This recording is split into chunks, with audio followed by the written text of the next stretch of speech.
Nah, selanjutnya di sini saya akan menjelaskan dari bab 8 yaitu RGEC. Di RGEC ini menggunakan perusahaan bank yaitu Bank MNC Internasional pada sektor perbankan. Periode analisisnya itu 5 tahun. Nah, yang pertama itu ada RGEC input. Pertama input dulu angka-angkanya dari annual report tahun 2020 sampai 2024. Yang tahun keempat ini yaitu 2020, tahun ketiga 2021, tahun kedua 2022, tahun ke-1 2023, tahun 0 ini tahun 2024. Nah, yang pertama itu ada ini nama akun-akunnya dari sini. Nah, pada nama akun ini di nama akunnya ada akun kredit bermasalah, NPL gross, terus total kredit yang diberikan, NPL gross dalam bentuk persen, dana pihak ketiga atau DPK, terus ada LDR atau LRF. Nah, di sini pada tahun keempat yaitu 2020, kredit bermasalahnya itu ada di angka 2062,803. Nah, di total kredit yang diberikan pada tahun 2020 ini ada di angka 7.122.033. Di NPL gross-nya itu ada di angka 369,00%. Di dana pihak ketiga di tahun keempat yaitu 2020 di angka 9.206.851. Untuk LDR atau LRF-nya di angka 773,58%.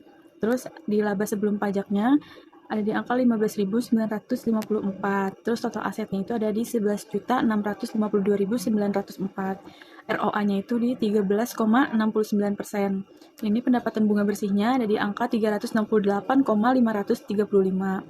Terus aset produktifnya itu ini di angka 10.575.020. Terus NIM-nya ada di angka 348,50%. Terus beban operasionalnya 496.137.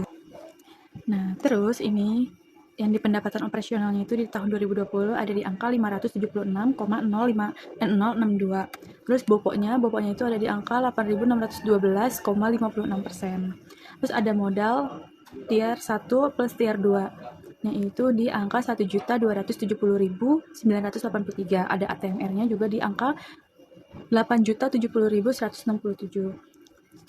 CAR-nya dalam bentuk persen itu ada di angka 1.574,92%. Nah, untuk skor GCG-nya itu ini ada di angka 2.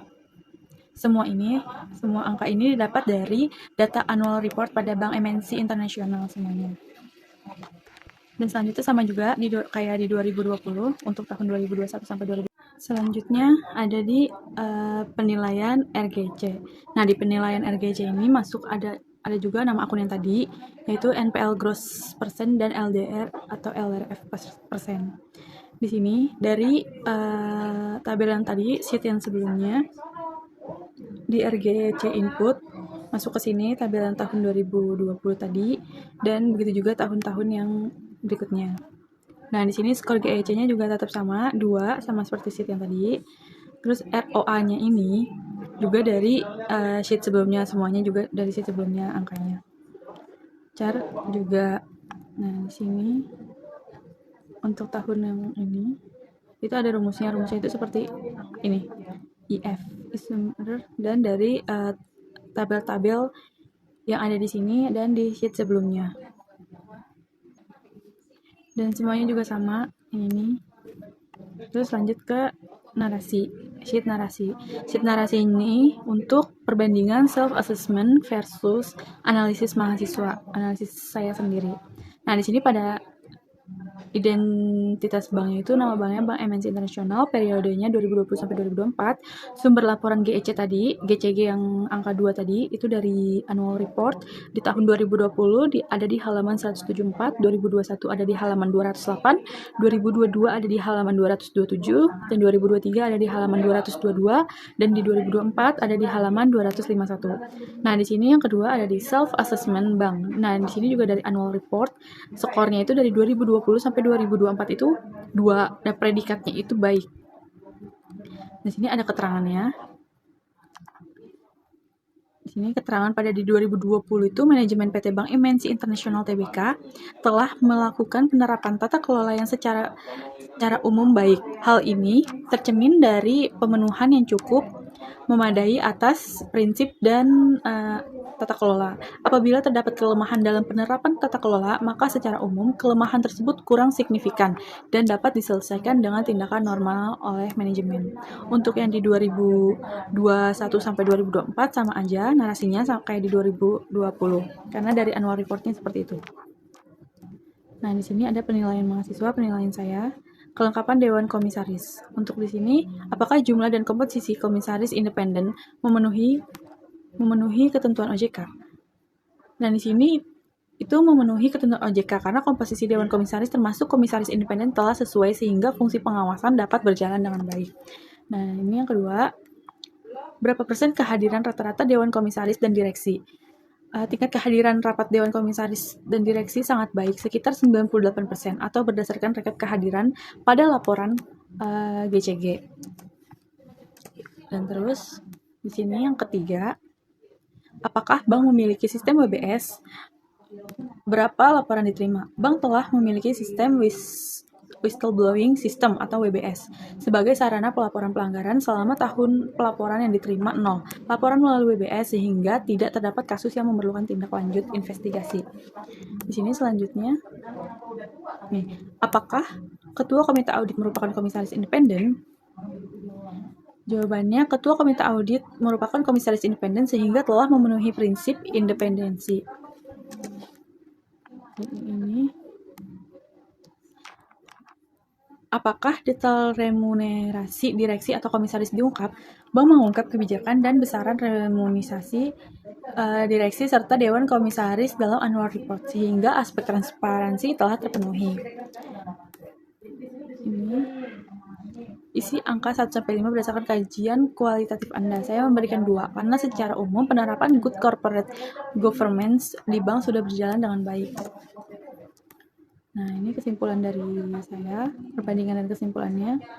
Apakah skor Anda sama, lebih tinggi, atau lebih rendah dari bank? Mengapa? Skor yang saya berikan itu sama dengan skor bank, yaitu 2. Saya memberikan penilaian yang sama karena berdasarkan laporan GCG, bank telah menerapkan prinsip GCG cukup baik. Hal ini terlihat dari komposisi Dewan Komisaris yang sesuai. Meskipun penerapan GCG sudah baik, masih terdapat ruang untuk meningkatkan agar tata kelola perusahaan menjadi lebih optimal di masa mendatang.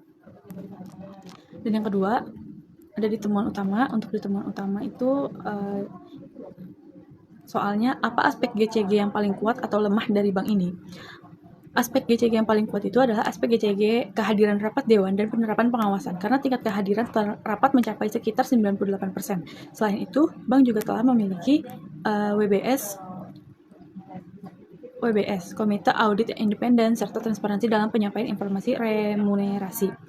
Di sini aspek GCG yang paling lemah itu yaitu transparansi dan efektivitas penerapan GCG secara berkelanjutan. Meskipun sudah memenuhi ketentuan dan memperoleh predikat baik, bank masih perlu terus meningkatkan kualitas pengawasan, pengelolaan risiko, dan keterbukaan informasi agar penerapan GCG menjadi lebih optimal di masa mendatang. Terus selanjutnya ini tulis kesimpulan 3 kalimat di sini. Berdasarkan hasil analisis penerapan GCG di Bank MNC International periode 2020 sampai 2024 sudah berjalan dengan baik dan memperoleh predikat baik dengan skor 2. Bank telah memenuhi beberapa aspek penting seperti komposisi Dewan Komisaris, kehadiran rapat yang tinggi, penerapan WBS, serta independensi komite audit. Hal tersebut menunjukkan bahwa bank dikelola secara transparan, akuntabel, dan sesuai dengan ketentuan yang berlaku, sehingga dapat meningkatkan kepercayaan investor. Meskipun demikian, bank tetap perlu melakukan perbaikan dan peningkatan secara berkelanjutan agar tata kelola perusahaan menjadi semakin optimal di masa mendatang.